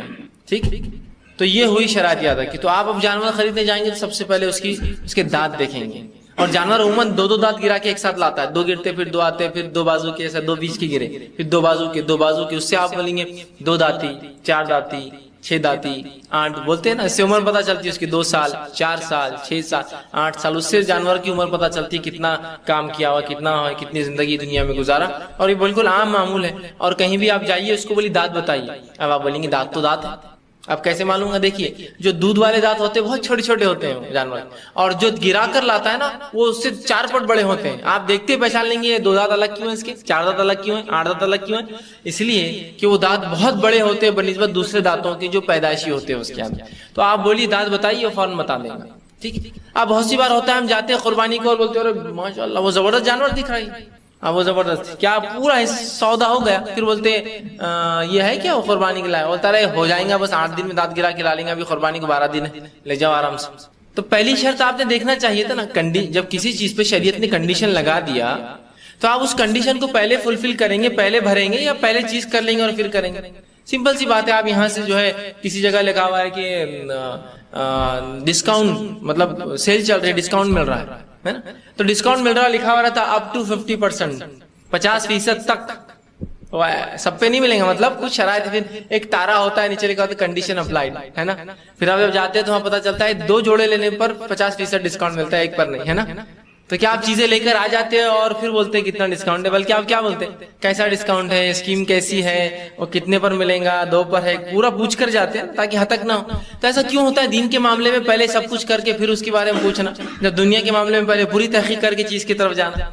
ایسی ہونا چاہیے نا، پوری تحقیق کر کے آپ جائیے. جانور جب لینے جا رہے ہیں تو سب کچھ سودا کر لیا، کبھی کبھار تو گھر پر لا کے بولتا ہے اس کو دانت ہی نہیں، مطلب یہ تو دودھ کی دانت والا ہے، پورے دکھ رہا تو بہت اچھا نہیں، انہوں نے بولے چل جاتا. جب دکھ رہا اچھا 70-80 کلو کا ہے تو چل جاتا. سوال یہ شریعت نے کیا ایسی کوئی شرط دی 70-80 کلو کا چل جاتا، دکھا اچھا تو چل جاتا؟ کیا فرمایا لا تذبحوا الا مسنہ، مت ذبح کرو مگر دانت والا. ختم. پہلی کنڈیشن یہی ہے، دانت والا ہو تو آگے دیکھا جائے گا، اور نہیں معاملہ ختم ہو گیا. پھر کتنا اچھا دکھو، کتنا موٹا دکھو، کتنا بڑا دکھو، چاہے کچھ بھی کوئی کہو، ٹھیک، تب بھی نہیں چلیں گا. بہت سے جانوروں کی ڈیٹ آف برتھ بھی ہوتی ہے، یاد رکھیے. جو گورنمنٹ اس میں پلتے ہیں گورنمنٹ فارمز میں، تو اس میں ڈیٹ آف برتھ بھی ہوتی ہے، کب پیدا ہوا جانور، تب بھی نہیں چلیں گا. وہ 4 سال کی بیل ہوگی، 2 سال کا ہوگا، لیکن دانت والا نہیں ہے تو 10 سال کا کیا 50 سال کا بیل بھی نہیں چلے گا. دانت والا ہونا جانور کے لیے پہلی شرط ہے. تو ہم جب بھی جانور لینے جائیں تو یہ کنڈیشن کو ضرور فلفل کرنے کی کوشش کریں. آپ صلی اللہ علیہ وسلم اس بات کو، یہ صحیح مسلم کی روایت فرمایا لا تذبحوا الا مسنہ، کہ مت ذبح کرو مگر دانت والا. لیکن اگر تمہیں نہ مل سکے جانور دانت والا یا استطاعت نہ ہو تو تب تم ذبح کر دو. جزا، ٹھیک، بھیڑ کے اندر کا جزا مطلب ایسا بچہ جو 6 مہینے سے اوپر ہو، سال بھر کا دکھتا ہو، اچھا خاصا ہٹا کٹا ہو، لیکن دانت نہیں گرے ہو، تو اس صورت میں ذبح کرنا ہے. یہ کنڈیشنل ہے کہ جب وہ نہ ملے تو یہ. اب بہت سے لوگ کہتے ہیں نہیں سال والا چلتا ہے. اب سوال یہ کیا بیل میں بھی سال والا چلتا ہے، اونٹ میں بھی سال والا چلتا ہے؟ آپ بولیں گے نہیں. تو سوال یہ پھر خالی بکرے میں سال والا چلتا ہے، کہاں دلیل ہے؟ یہ حدیث جو ہے یہ مسنہ ہے، سین کے زیر کے ساتھ ہے کہ مت ذبح کرو سال والا. کچھ لوگ اس کو مسنہ پڑھتے ہیں، زبر کے ساتھ پڑھتے ہیں. اس کا معنی ہوتا ہے جو ہے معاف کرنا، زیر سے معنی ہوتا ہے دانت والا اور زبر سے معنی مسنہ معنی ہوتا ہے سال والا. ٹھیک، لیکن اگر سال والا اس حدیث کو ہم لیں تو اس کا معنی ہو گیا سال والا بیل، سال والا اونٹ، سال والا بکرا.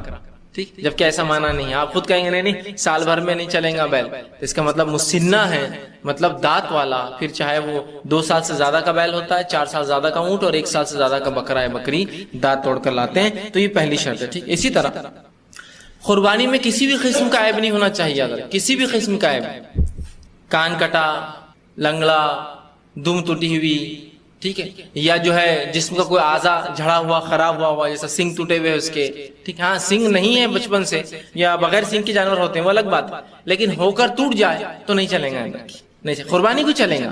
مطلب معاف کرنا ذبح کو عام جو اب جو عام دنوں میں جو گوشت کھاتے ہیں اس کو چلیں گا، قربانی کے لیے عید الاضحیٰ کے لیے نہیں چلیں گا. یاد رکھیے مطلب عام قربانی کے لیے چلیں گا، اس قربانی عید کے لیے نہیں چلیں گا. یاد رکھیے، ٹھیک ہے. تو کسی بھی قسم کا جانور میں عیب نہ ہو. اور بالخصوص آپ صلی اللہ علیہ وسلم کے دور میں حضرت علی کہتے ہیں کہ نبی اکرم صلی اللہ علیہ وسلم ہمیں حکم دیتے کہ جانور کی آنکھ دیکھے، کان دیکھے، اچھے سے چیک کرے، اس کی چال دیکھے، لنگڑا انگلا تو نہیں، اس میں کوئی نقص تو نہیں. ٹھیک، اور یہ دیکھنا بہت آسان ہے، کوئی مشکل ہے؟ آپ جانور لینے کے پہلے بتائیے سال والا ہے کیا، معاف کرنا دانت والا ہے کیا، وہ بتا دیں گا اٹھا کر کے دیکھیے دانت اس کے اتنے ہیں، فلاں ہے، ایسا اتنے، اور آپ کو انداز ہو جائیں کتنے سال کا ہے، یا کم از کم 2 سال سے اوپر کا ہے دانت والا ہے.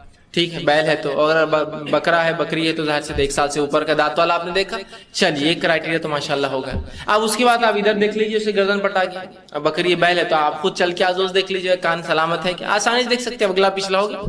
اس کے بعد آنکھ دیکھ لیجیے اس کی، رسول اللہ نے فرمایا غور سے، بلکہ حضرت علی فرماتے ہیں آنکھ کو غور سے دیکھتے، آنکھ غور سے دیکھ لیجیے کوئی اس میں خرابی تو نہیں، اندھا تو نہیں. اور بہت آسان ہے، آنکھ کی طرف ایک ہاتھ کیجیے وہ ادھر سے کریں گا، دوسری آنکھ کی طرف ہاتھ کیجیے وہ فوراً ہلیں گا ادھر سے، سمجھ جائیے آنکھ درست ہے. ورنہ ہوتا کیا کچھ جانور کو موتیابین ہوتا ہے، اندھے ہو جاتے ہیں. اب آپ کتنا بھی ادھر کچھ کیجیے اس کو محسوس نہیں ہوتا. جانوروں کی آنکھیں دونوں طرف ہوتی ہیں، ہماری سامنے ہوتی ہیں. آپ کیجیے تو ہلیں گا نہیں، سمجھ جائیے اندھا ہے، نہیں چلیں گا، ٹھیک نہیں چلیں گے. تو یہ آپ کو آزمانا ہے کہ ادھر سے ہاتھ کیا فوراً ڈر جاتا ہے، آنکھ بند کرتا ہے، ادھر سے کیا ماشاءاللہ آنکھ بھی اس کی اچھی، ٹھیک. اب آپ تھوڑا سا جانور کو ادھر سے دھکا دیجیے تو ادھر کی طرف بھاگتا ہے، ادھر دیجیے ادھر، تو آپ کو اسی کھڑے رہنے کی پوزیشن میں سمجھ میں آ جائے گا، چال بھی اچھی اس کی، چلتا ہے، پیر برابر ہے. ورنہ جانور کا پورا سودا کر لیا، جب تک دیکھے نہیں آپ نے کہ 3 ٹانگ پہ کھڑا ہوا تھا، جب لے کے چل رہے تو وہ 3 ہی ٹانگ پہ چل رہا ہے. ارے یہ کیا مسئلہ ہے ایک ٹانگ، ارے وہ ہو گیا، ٹوٹ گئی تھی، یہ ہو گئی، بچپن میں ہوا تھا، چلتے رہتا ہوتا ہے. اب آپ کو پیسے تھوڑی واپس دینے والا، تو یہ آپ کا کام ہے نا، آپ لا لیں گے پھر پریشان ہوں گے. اور حدیث میں بالخصوص آتا ہے 4 چیزوں کے تعلق سے آپ سے فرمایا، صحیح مسلم کی روایت ہے کہ غور کیا کرو، اور فرمایا 4 جانور کی قربانی جائز نہیں ہے. مطلب 4 چیزیں غور سے دیکھو ورنہ ان کی قربانی جائز نہیں. پہلا فرمایا واضح طور پر آنکھ کا کانا، ٹھیک ہے کہ آنکھ اندھا ہے، کچھ نہ کچھ خرابی ہے. دوسرا فرمایا واضح بیمار، انٹرنل کوئی ڈیزیز ہوں گا الگ بات ہے، اندرونی ظاہر بیمار دکھ رہا ہے کہ بالکل لائق نہیں ہے کسی قربانی، واضح بیمار. لنگڑا، جس کا لنگڑا پن نمایاں ہو، یہ الگ بات ہے کہ اس کی ہڈی ٹوٹی ہوگی زندگی میں کبھی لیکن ابھی دکھتی نہیں. لنگڑا جس کا لنگڑا پن نمایاں ہو، تب چلا کے آپ دیکھ لیجیے. اور فرمایا ہو اور کمزور جس میں چربی نہ ہو، ایسا جانور بھی قربانی کو نہیں چلتا. بالکل اس کی صرف ہڈیاں اور تھوڑا سا گوشت دکھتا ہے، کوئی چربی نہیں، کوئی فروا پن نہیں اس کے اندر، ایسا جانور بھی یاد رکھیے اللہ کی راہ میں نہیں چلیں گا. اور جانور کا جو ہے صحت کا اندازہ آپ لگا سکتے ہیں، اس کے جو ہے کمر کے پاس، اس کے پیٹ اور کمر کے بیچ میں ایک ہڈی ہوتی ہے، وہاں کی آپ جلد سے اندازہ لگا سکتے کتنا صحت مند جانور. وہ جتنی باہر ہوں گی مطلب اتنا صحت مند، عموماً وہ باہر نہیں ہوتی ہے، اور جتنی اندر ہے مطلب اتنا کمزور جانور ہے. ہو سکتا ہے پیٹ بڑا ہوگا لیکن اس کی وہ اندر ہوتا ہے، اس سے آپ کو اندازہ ہو سکتا ہے چربی والا جانور ہے، ہٹا کٹا جانور ہے، مضبوط جانور. تو فرمایا یہ جانور نہیں چلیں گے، ٹھیک. اسی طرح دوسری بات میں آتا کان دیکھ لیا کرو، اس لیے کان کٹا جانور بھی نہیں چلتا ہے، ٹھیک. اب بہت سے لوگ کان میں ڈیزائنر بنے ہوتے جانور کے، خرید کے لا لیتے ہیں، بولتے وہ تو ایسی بچپن میں پہچان کے لیے بنائے تھے. ٹھیک ہے، آپ اس کو عام دنوں میں قربانی کرو، ذبح کرو، لیکن قربانی عید پر نہیں چلتا ایسا جانور. کان میں سوراخ ہے، کان میں بالی ڈالی ہوئی ہے، کان پہ ڈیزائن ہے نا، نوک بنا دیتے ہیں، پتوں کا ڈیزائن بیچ میں سے کٹا ہوا. دیکھیے جانور کے کان ایسے بنے ہوئے، یہ کوئی بھی جانور قربانی کو نہیں چلتا ہے، عام ذبح کو چلتا ہے، قربانی نہیں ہوتی. یاد رکھیے کان کٹا، دم اس کی ٹوٹی ہوئی ہے، سنگ اس کا ٹوٹا ہوا ہے، آنکھ اس کی خراب ہے، یا کوئی بھی ایسا نقص جو بالکل ظاہر، اتنا بیمار کی بیماری سے اٹھ بھی نہیں سکتا ہے، چربی اس میں ختم ہو چکی ہے، مطلب بالکل، کیوں تو ایسے جانور سستے ملتے ہیں نا، اللہ کو پسند نہیں ایسی قربانی. 4 جانور کی قربانی رسول اللہ میں جائز ہی نہیں ہے. تو ہمیں چاہیے کہ سب دیکھ لیں. ہاں کان کے اندر صرف ایک بات آپ یاد رکھیں کہ کچھ جانوروں کے کان میں ٹیگ ڈالے جاتے ہیں. ہمارے شہروں میں بہرحال اورنگ آباد میں یا اس کے اطراف میں یہ چیز نہیں ملتی ہے، لیکن آپ بمبئی جائیں گے یا ایسے شہروں میں جائیں گے جو میٹروز ہیں، تو میٹروز میں جانور گورنمنٹ کے جو ہے اجازت کے بغیر اندر داخل نہیں ہوتے. تو جب وہ اندر آتے ہیں تو ان کو ٹیگ ڈالتے ہیں کان کے اندر، پیلے کلر کے بلے، پلاسٹک کے یا کبھی لوہے کے بلے ہوتے ہیں. عام طور سے آج کل پلاسٹک کے ڈالتے ہیں کہ لوہا یہ سب مہنگا ہے، پلاسٹک کا بلہ ہوتا ہے. تو وہ ٹیگ ہوتا ہے، اس کو مشین کے ذریعے جو ایک اسٹیپلر ہوتا ہے اس سے مار دیا جاتا ہے ان کے کان، جس سے ان کے کان میں ایک چھوٹا سوراخ ہو جاتا ہے. ٹھیک، تو وہ سوراخ چلے گا اس لیے کہ وہ مجبوری ہے، اس کے بغیر جانور آتے ہی نہیں. یا جس فارم ہاؤس میں جانور پلتے ہیں تو ان فارم ہاؤس میں جانور کی شناخت کے لیے بھی ٹیگ لگائے جاتے ہیں ان کے کانوں پر بلے، اس لیے کہ اور کوئی جسم کا ایسا اعضا نہیں جس پہ وہ ٹیگ لگایا جا سکے، تو ان کے کانوں پہ بچپن میں لگا دیے جاتے ہیں، جس کے ساتھ ہی وہ پلتے اور بڑھتے ہیں. اب جب بکنے مارکیٹ میں آتے ہیں تو کان میں ایک سوراخ ہوتا ہے، تو اگر وہ سوراخ اس ٹیگ کا ہے کہ تو ویسے جانور اورنگ آباد میں بھی بہرحال دھیرے دھیرے آ رہے ہیں، اور صرف ملکی نہیں بیرون ملک سے بھی جانور آج کل آ رہے ہیں. دوسرے ممالک بھی اب جانور بنا کر بھیجتے ہیں قربانی کے لیے، دوسرے ممالک میں جہاں مسلمانوں کی تعداد کم ہے، قربانی نہیں ہوتی، وہ ہندوستان بھیجتے ہیں. تو تب ایسے جانور آتے ہیں فارم سے جن کے کانوں پر ٹیگ ہوتے ہیں. تو اگر کسی جانور کے کان پر ٹیگ ہے جس کی وجہ سے سوراخ ہے تو یہ تو جائز ہے، کوئی مسئلہ نہیں، اس لیے کہ یہ مجبوری ہے. لیکن اس کے علاوہ وہ بالی ڈالی ہوئی، چھلے ڈالے ہوئے ہے اور وہ نکال کر آپ کو دے رہا ہے تو مت لیجیے، اس لیے کہ اس ڈالنے کی نیت کسی نہ کسی بت یا معبود کو خوش کرنا ہی ہوگا. یاد رکھیے جانوروں کے کانوں کو کترنا اور ان کے کانوں میں بلے ڈالنا یا اسی طرح جو ہے بالیاں ڈالنا، یہ کسی معبود کے نام پر چھوڑنے کے لیے لوگ کرتے ہیں، نظر کے لیے. جیسے آپ دیکھیے مندروں کے پاس یہ گائے بیل، ہر دیوی دیوتا کے نام کے الگ کا کان کٹا ہوا ہوتا ہے اس کا، کہ فلاں دیوی کا، وہ کان کے کٹائی سے پہچان لیتے کہ کون سے دیوی کا. کچھ بیلوں کی یا جانوروں کا کان آپ دیکھیے بالکل ایسے نوک بنی ہوتی، پورے کان پہ نوک ہوتی، ادھر سے ادھر تک، ادھر ادھر. بچپن میں اس کا کان قینچی سے ایسا ایسا کاٹ دیا جاتا ہے، تو وہ سمجھ جائیں گے دیکھ کر کہ یہ شیو کے لیے چھوڑا ہوا ہے. کوئی 2 بیچ میں سے کٹا ہوا ہے تو سمجھ جائیں گے پاروتی کے لیے چھوڑا ہوا ہے. تو ہر جانور کی خصوصیت اس کے کان سے معلوم ہوتی کس نام پر چھوڑا ہوا ہے، تو ایسے جانور درست نہیں. اور رسول اللہ کے دور میں بھی معبودوں کے نام پر جب جانور چھوڑے جاتے ہیں تو علامت کے لیے کہ جانور کسی معبود کے نام پر چھوڑا گیا ہے، اور کیا کریں گے، وہ کانوں میں ڈیزائن بناتے کاٹتے، تو کان کٹا جانور نہیں چلیں گا. اسی طرح جو ہے بالی جس کو پہنا جاتی ہے جانور کو بھی نہیں چلیں گے، اس لیے کہ یہ کسی معبود کے لیے کیا جاتا ہے. ہاں وہ اگر ٹیگ ہو تو الگ بات ہے. تو یہ تمام چیزیں ہم کو جانور لیتے وقت یاد رکھیے، دیکھنا پڑیں گا. اسی طرح سینگ ٹوٹا ہوا جانور یا اور کسی بھی قسم کا نقص یاد رکھیے، ایسا جانور اللہ کے راہ میں قربانی کے لیے آپ نہ لیں. ٹھیک. اسی طرح جو ہے آپ صلی اللہ علیہ وسلم نے جو ہے آخری جو قربانی کی اس کے اندر 2 جو ہے آپ نے بھیڑیں ذبح کی، جن کے تعلق سے آتا ہے کہ چت کبری بھیڑیں تھی، مطلب ان میں سفید اور جو ہے کالا رنگ تھا، جس میں ان کی آنکھیں، پیٹ کا ایک حصہ اور پیروں کا نچلا حصہ جو ہے کالا تھا اور باقی وہ سفید تھی. ٹھیک. اور آپ صلی اللہ علیہ وسلم ایسے 2 مینڈے ذبح کیے جو کہ خسی کیے ہوئے تھے. اس سے ایک بات پتہ چل گئی کہ مینڈے کی قربانی بھی جو ہے آپ نے پسند کی، بلکہ آپ کرتے تھے. بہت سے علماء لکھتے ہیں کہ افضل بھی ہے. دوسرا خسی کیا ہوا جانور بھی چلتا ہے، یاد رکھیے خسی کیا ہوا، اس لیے کہ رسول اللہ صلی اللہ علیہ وسلم نے آخری جو آپ کی اپنی قربانی کی تو 2 خسی کیے ہوئے مینڈے قربان کی. اب بہت سے لوگ بولتے ہیں خسی کیا ہوا جانور چلتا ہی نہیں. آپ صلی اللہ علیہ وسلم نے جب کسی جانور کی قربانی کی ہے تو کیا وہ جانور نہیں چلتا؟ ایسا ہو سکتا ہے؟ نبی قربانی آپ کی آخری قربانی تھی، 2 چت کبرے بکرے خسی کیے ہوئے، خسی کے. اور خسی کیا ہوا جانور یاد رکھیے جانور بہت صحت مند ہوتا ہے عام جانوروں کے مقابلے میں. ٹھیک. اس سے اس کی صحت بڑھ جاتی ہے. جتنے بھی خسی کیے ہوئے جانور ہوتے ہیں صحت مند ہوتے ہیں، اگر خسی نہ کرے تو ان کی جو ہے صحت پہ بھی فرق پڑتا ہے، یاد رکھیے. ٹھیک ہے. اس لیے کہ جب خسی کرتے ہیں تو اس کی خواہشات کم ہو جاتی ہیں، اور اس کی وجہ سے اس کا جو جتنا بھی ڈیولپمنٹ ہوتا ہے اس کے جو ہے جسم کے اندر، وہ اس کے گوشت کے اعتبار سے، اس کے صحت کے اعتبار سے ہوتا ہے. جبکہ جو خسی کی ہوئی نہیں ہوتی ان کی خواہشات کچھ اور ہوتی ہے، جس کی وجہ سے ان کی صحت بھی مختلف ہوتی ہے. تو لوگ جانتے ہیں بہرحال جو جانور پالتے ہیں ان کو اس کا آئیڈیا ہے کیوں جانور کو خسی کرتے ہیں. ٹھیک ہے. اور وہ محنت بھی کرتے ہیں جو خسی کر، جن کی خسی نہیں ہوتی محنت بھی نہیں کر پاتے ہیں، یاد رکھیے.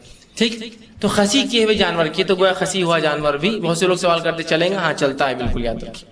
ٹھیک. تو جو 2 چت کبرے بکرے آپ نے جو خسی کیے ہوئے. اب اسی طرح کیسی قربانی ہم نے، ایک شخص کی طرف سے کتنا ہو، ایک گھر کی طرف سے کتنا حصہ ہو. جانور تو ہم نے پسند کیا، لا لیا، تو یاد رکھ لیجئے ایک گھر کی طرف سے ایک جانور، ایک بکری، ایک حصہ کفایت کر جاتا ہے. حضرت ابو ایوب انصاری رضی اللہ عنہ کی حدیث ہے، آپ نے فرمایا ایک مرتبہ ایک تابعی آپ کے پاس آیا اور کہا کہ آپ اللہ کے رسول صلی اللہ علیہ وسلم کے زمانے میں کیسی قربانیاں کرتے تھے، کیا معاملہ ہوا کرتا تھا؟ ابو ایوب انصاری رضی اللہ عنہ نے فرمایا کہ ہم اللہ کے رسول صلی اللہ علیہ وسلم کے دور میں اپنی اور اپنے گھر والوں کی طرف سے ایک بکری ذبح کرتے تھے کہ کان رجل احدی رسول اللہ صلی اللہ علیہ وسلم کی، ہر شخص ہم میں سے اللہ کے رسول صلی اللہ علیہ وسلم کے زمانے میں ایک بکری ذبح کرتا تھا اپنے طرف سے اور اپنے اہل بیت کی طرف سے، اپنے گھر والوں کی طرف سے. لیکن پھر آپ نے فرمایا آج اللہ نے تم کو مال و دولت دی ہے تو بڑے لگے تم جو ہے ہر آدمی الگ الگ قربانی کر رہا ہے. مطلب چونکہ تابعین کے دور تک اللہ نے مال و دولت کی خوب فراوانی کر دی مسلمانوں کو، تو ہر کوئی ایک ایک جانور کرتا تھا. تو کہا آج تم کو بہت اللہ نے مال دیا تو بڑا دکھاوا کرتے ہو، قربانی کرتے ہو ایک ایک. ہمارے اس زمانے میں رسول اللہ کے ہم اپنے اور اپنے گھر والوں کی طرف سے ایک بکری ذبح کرتے، اور ہم سب جانتے ہیں ایک بکری میں ایک حصہ ہوتا ہے. تو ایک بکری میں ایک حصے سے مراد ایک خاندان. ہم اپنی طرف سے اور اپنے اہل کی طرف سے ایک بکری ذبح کرتے ہے نا. تو پتا چلا ایک حصے میں ایک فرد نہیں، ایک حصے میں ایک خاندان. ایک بیل میں کتنے حصے ہوتے؟ 7 حصے. تو 7 حصے 7 فرد کے لیے نہیں، 7 خاندان. ایک اونٹ میں قربانی کے لیے 10 حصے ہوتے ہیں، تو 10 حصے نہیں بلکہ 10 افراد نہیں، 10 خاندان شامل ہو سکتے ہیں.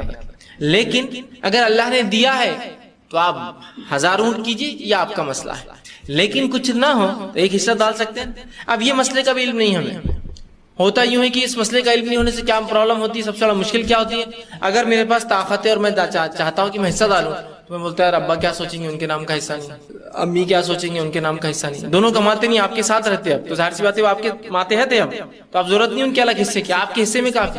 اور پھر بیوی بولیں گی میرا بھی نہیں ڈالتی، جان کس کا بھی نہیں ڈالتا. جب اللہ طاقت دیں گا ایک بیل لینے کی جب ہی ڈالیں گے، میرا، امی کا، ابا کا، تمہارا، بچوں کا. جبکہ اگر وہ ایک حصہ بھی ڈالتا تو خود کے طرف سے اور پورے اہل مطلب اس کے گھر والوں کی طرف سے کافی تھا. معلوم؟ تو یہ مسئلے کا علمیات. ہاں اللہ نے جس کو دیا ہے تو میں اس کو یہ نہیں کہہ رہا ہوں کنجوسی کرو بس ایک حصہ ڈال دو کافی ہے، دیا ہے تو کیجیے نا. آپ صلی اللہ علیہ وسلم نے آخری مرتبہ جو قربانی کی اپنے اور اپنے اہل و عیال کی طرف سے ایک بھیڑ ذبح کی. ہم سب جانتے ہیں نبی اکرم صلی اللہ علیہ وسلم کی حیات میں آپ خود ایک اور آپ کی بیویاں 9 تھی، تو ہوئے 10 لوگوں نے مل کر کتنے میں ڈالا؟ ایک بھیڑ کے اندر. تو پتا چلا کیوں تو آپ کا خاندان تھا نا وہ پورا، تو آپ شوہر تھے اور آپ کی بیویاں تھی، سب کی طرف سے ایک حصہ کافی تھا. اسی لیے میں نے کہا ایک خاندان کی طرف سے ایک حصہ. اسی طرح آپ صلی اللہ علیہ وسلم نے ایک مرتبہ اپنے اور اپنے اہل و عیال کی طرف سے ایک بیل بھی ذبح کیا، روایت میں آتا، مطلب 7 حصے ڈالے. طاقت ہے تو 7 ڈالے، طاقت نہیں تھی تو ایک بھی ڈالا. اسی طرح ایک مرتبہ آتا ہے آپ صلی اللہ علیہ وسلم